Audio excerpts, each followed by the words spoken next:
Rebecca, you won't believe what I just heard. Hi, Mom. What's going on? You know that old hag, Mrs. Peterson, who lives down the street? She just opened her own restaurant. Can you imagine?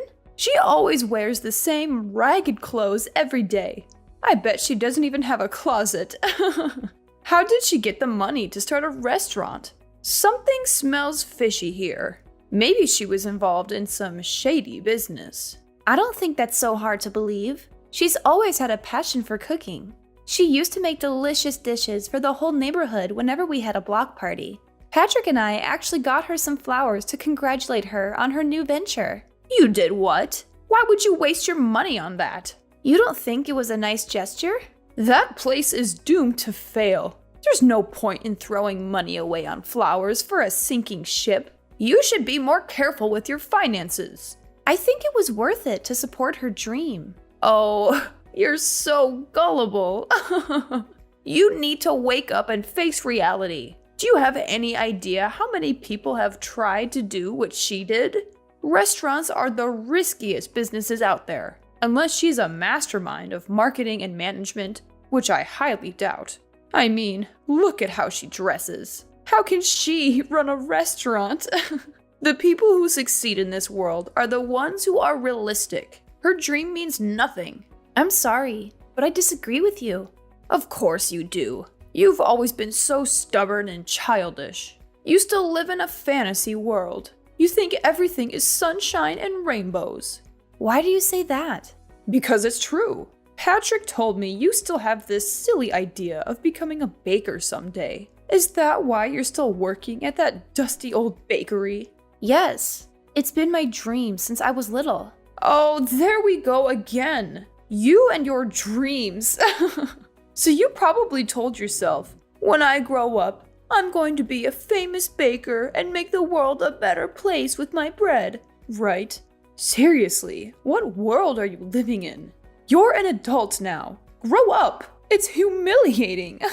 Why is it humiliating to have a goal in life? Because you live in the real world. People who chase their dreams are fools. You should learn from Patrick. He wanted to be an astronaut when he was young, but he smartened up and realized that was impossible. So now he works at a bank like a sensible adult. Get out of this fairy tale you're trapped in. The world doesn't need more dreamers who are clueless about reality. I'm so proud of my son for making the right choice and getting a real job. I boast about him to all my friends. Yeah, Patrick is a real hard worker. You have every reason to be proud of him. He's a wonderful husband, and I know he makes you happy. But we're talking about different things here.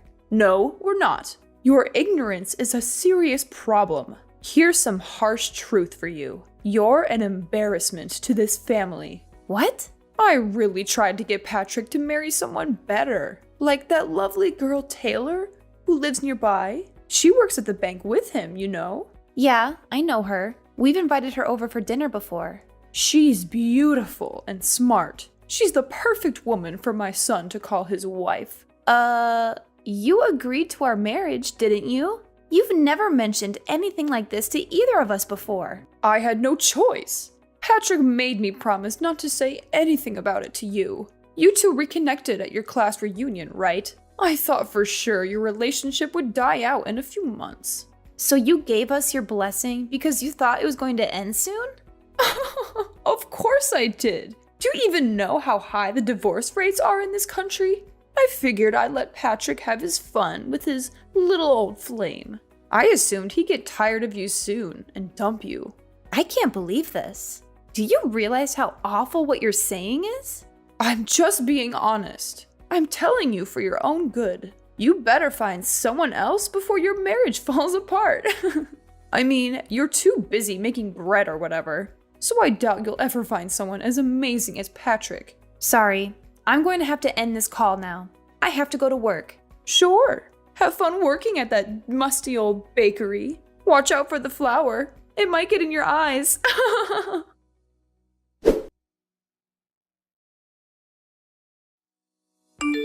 Rebecca, are you okay? Madeline just texted me and said you had a horrible accident. Sorry, Patrick. You're still at work, right? I feel awful for bothering you with this while you're busy. Don't worry about me. I'm packing up right now. How are you doing? I'm fine. Nothing major, but But what? What happened? I have a huge slash on my face. You do? That sounds awful. Yeah. It took 15 stitches to close it. The doctor said it might not heal completely. I'm going to look like a pirate when it heals. I'm glad you're still able to joke about it, but you're not in any trouble, right? You don't have any broken bones or anything? No, I'll be okay. The doctor said I was fortunate. Okay. I was so worried when I got the message. I'll probably get to the hospital in about 2 hours. I hope I can make it before the visiting hours are over. Thank you. I really want to hug you. Oh, and my mom's coming with me. She said she wants to see how you're doing too and visit you. Really? She said that? Yeah, she said she's concerned about you and she wants to make sure you're alright. I'm going to pick her up on the way from my place. Oh, okay. Is there anything you need me to bring you? Some snacks or drinks or anything? No, I'm fine.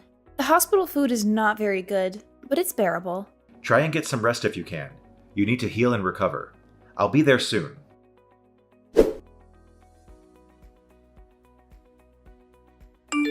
Hey, Mom. Thanks for coming to visit me today. Is everything okay, though? You left pretty quickly. Could you blame me? Your face is totally mangled. What? Sorry I left so soon. I thought I was going to pee my pants from laughing so hard. Are you serious? You look like a total freak. I'm going to call you Frankenstein from now on. The only redeeming quality about you was your face, but that's obviously no longer true. How awful. What's your problem? How could you say that? I don't feel ashamed at all about what happened to me or how I look. Sure, tell yourself. Whatever helps you sleep at night. I bet you're still in shock. You haven't fully accepted that it looks like you're wearing a Halloween mask. You don't need to insult me. I know you hate me. You've made that very clear to me many times. No matter how much you belittle me, I'm not going to divorce Patrick. Please get that thought out of your head. It doesn't matter what you think. I wonder what Patrick thinks about his new homely wife. He said he loves me and he's here for me. I'm not too sure about that. Didn't you see the look on his face when he saw you? It's only a matter of time before he kicks you to the curb. I don't think so. It's a fact. He was speechless when he saw you. Right when he saw you, he knew you two were done. Who would want to be married to someone who looks like they have a zipper on their face? Alright, I'm done having my fun. This is the perfect opportunity for you to get a grip on reality. Give up on trying to stay married to Patrick. Let him go. He needs to find someone beautiful with a good job. Someone like Taylor. Absolutely not. I'm not agreeing to a divorce, no matter what you say. You're feisty, aren't you? I get it. You're hanging on for dear life because you know no one else is going to want you. I don't care about that though. I want you gone by the end of the month. If not for anything else, I just really don't want to see that disfigured face of yours. Shut your wretched mouth, you pathetic excuse for a human being. Excuse me? You're a complete and utter disgrace. Is that how you treat Rebecca when I'm not around? Patrick? Yeah, it's me. Oh my god. How? Aren't you home already? We both left at the same time. There was something I forgot to tell Rebecca, so I went back up to her room. I found her crying her eyes out. When I asked her what happened, she showed me her phone. She just went through a tragic accident, and that's how you speak to her? Don't you have a conscience? I couldn't help it. You know, I've always been brutally honest. Patrick, listen to me. You could do so much better than her, especially now, after her accident. What? You're the perfect man. You're handsome, smart, and you have a great job. Rebecca is so far beneath you. I mean, she didn't even go to college. No, she didn't. She went to culinary school instead, and now she's apprenticing with a really well-known baker. What's the problem? You can get any woman on the planet. Why would you stick with her? Taylor, for example. Taylor? I've always said you two would make a great couple. She seems like she'd be a much better wife than Rebecca. Wow, you were serious about that? Of course I was. Taylor's perfect for you. She's beautiful and she has a great career. She works at a bank like I do. It's not that special. Yes, it is. You've got to be really intelligent to work at a bank. You of all people should know that. I actually just had a great idea. Oh, great. What is it? I'm going to open up a nail salon. What? You're going to open a nail salon? It's an awesome idea, right? You have none of the qualifications to open, let alone run a nail salon. There's no way you can open if you don't have the right licenses or certifications. I'll do all of that. But do you have any idea how much the startup costs are? It's in the hundreds of thousands. So I was thinking I could take out a loan from the bank you and your future new wife work at. Is that right? You have absolutely no experience running a business or working at a nail salon. There's no way any bank would give you a loan. Well, that's where you come in. If you and Taylor are in charge of giving me a loan, it'd be no problem. I'll be up and running in no time. You're out of your mind. I'll be the talk of the town. Everyone loves me as it is, so I know they'll all come in and get their nails done. Oh, and I'll even call that ratty old woman Mrs. Peterson in.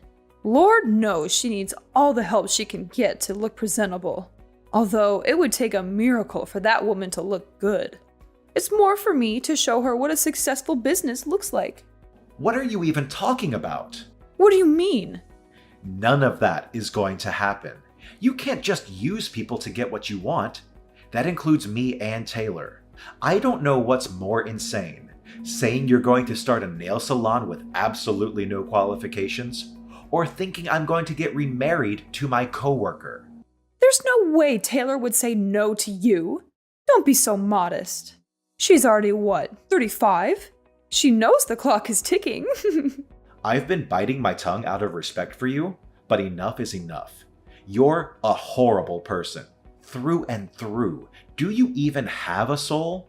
You abuse and use the people around you for your own personal gain. I haven't said anything that wasn't true. Don't try and pretend like you still love that hideous wife of yours. You don't have to hide how you feel for Mommy. She's not hideous at all. I love her, no matter how she looks. I was afraid you'd say that. I guess you're living in the same fantasy world as Rebecca. You leave me no choice but to talk about this with Taylor directly. Her mother and I are pretty close, you know. Once I talk with Taylor and her mother, I'm sure they'll see things my way. Go right ahead. Talk to Taylor if you're so confident that she'll listen to you. Or I could just hand her the phone. She's standing right next to me. She is? I'm not sure it would be a good idea, though. She's disgusted with how you've been talking about other people, especially to the person who saved her son's life. She has a son? But she lives alone. And who saved her son's life? Yeah, she got divorced a while ago. She has a son who lives with his father. Today, he came over to her house to see her. Rebecca ran into her and her son at the park today. While they were talking, her son ran out into the street and nearly got hit by a car. Rebecca ran out in the street and pushed him out of the way. That's how she got hurt. She was actually at the hospital when we were here, but she stepped out for a little bit. You left before you could see her. Hang on a second. Does that mean... Yeah, she's right. Everything you said. She saw everything you said about how her clock is ticking and your insane plan for us to get married. She said, I have no plans of getting remarried, let alone to steal someone else's husband. I would never do something so horrible. No, this is just a big misunderstanding. I didn't mean it that way. You're a little late to take back what you said. You said it yourself, right? You're brutally honest. Do whatever you want with your salon. I don't want any part of it. But I'll need your help. You know, I was just joking, right? If you are Taylor, don't help me. How am I going to make my dream come true? I've already told all my friends I'm going to open next year. You haven't started doing anything, but you're already telling people when you're opening? Your dream is pretty stupid if you ask me. Do whatever you have to make it true. Don't rely on other people to make it come true for you. Like I said, I want nothing to do with this. But Patrick, I know. Just give the phone back to Rebecca. I need to speak with her. It's Rebecca. Rebecca, please. You've got to help me convince Patrick to change his mind. Change his mind about what? Oh, yeah, that's right. You mean change his mind about divorcing me so he can marry Taylor and they can both give you a sketchy loan so that you can open a nail salon? Did I get that right? Yes, please. He's not listening to me. You have a dream too, don't you? You should know more than anyone how important it is to make your dreams come true. If you really believe that, you'll help me get Patrick to give me the money I need. That's right. I do have a dream. A dream that you called stupid and a waste of time. I very clearly remember you saying people who chase their dreams are idiots. So what does that make you? I was just, You're the biggest hypocrite I've ever met. You insult me and call me stupid for having a dream. Then you whine and complain when you can't manipulate people to make yours work.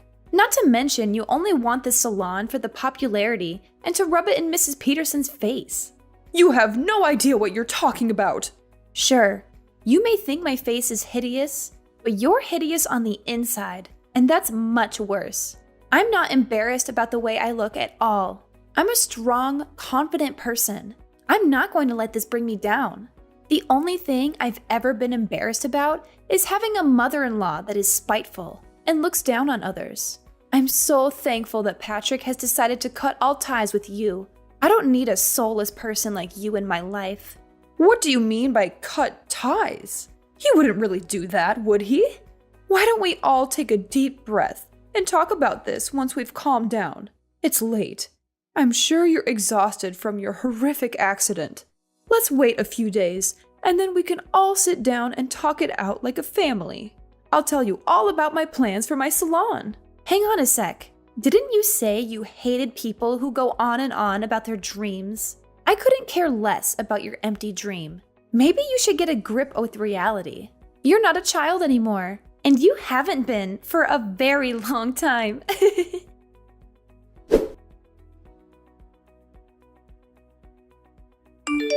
Hey, honey, are you still awake? Yep. What's up? Sorry, did I disturb your sleep? You were probably just about to doze off. Actually, nope. Not even close. I'm watching some YouTube videos right now. Man, it felt so good telling your mom off today. Yeah, I'm so sorry about the way she treated you. Why didn't you say anything sooner? Don't worry about that. It's not your fault. You had enough on your plate already, so I just sucked it up. But I should be the one saying sorry to you. I was too reckless. And now I have this huge scar on my face because of it. I'll wear a mask when we go out so people don't have to see your monster wife. You're not a monster. You're a hero. You saved a kid's life. If anything, I'm more impressed by you than ever before. Aw, well, thank you. I love you too. I wish I could have given my mom a piece of my mind face to face. I just drove to her house to yell at her, but ended up just sitting in my car and then turning back. Why? What happened? Promise you won't laugh at me? I pulled up to her house and sat for a bit to think about exactly what I was going to say to her. But all I could think about was you. You worked so hard to pursue your dream. You put your life on the line for a stranger. And you're such a loving wife. I got really emotional after that. I didn't have the courage to go and confront her. Really? You got emotional? You didn't even cry on our wedding day. I know. I just realized how blessed I am to have you as my wife. Which makes me hate my mother even more for the way she treated you. It's fine. I'm a strong woman. I can take it. I'm so happy that you're my husband. I was afraid maybe you'd actually listen to your mom and dump me. Absolutely not. I've loved you every day since I first saw you in middle school. Nothing's going to change that. Aww, that's so cute. We have enough money saved up, don't we? It's time. Time for what? I remember you said you're ready to be your own boss. What are you talking about? I found a place near the beach for a steal. We just have to do some minor fixes on the inside, but it looks really cozy. The rent is super cheap, and the location is amazing. You've always said you wanted to open a bakery by the sea, didn't you? What? Are you serious? How long have you been looking for places? But by the beach? We live in the city. The nearest beach is like 3 hours away. If I opened up my own bakery, you'd have to quit your job. I know, and I'm totally fine with that. That was never my dream job anyway. I only took that job because the salary was crazy good.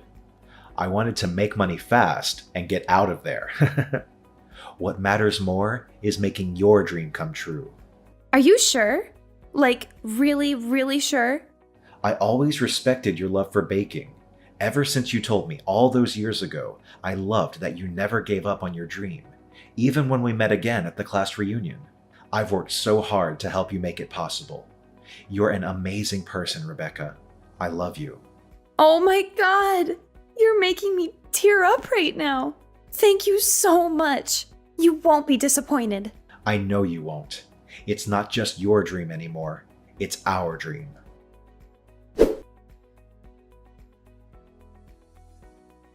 A few months later, Patrick and I moved into our new house near the ocean so I could open my own bakery.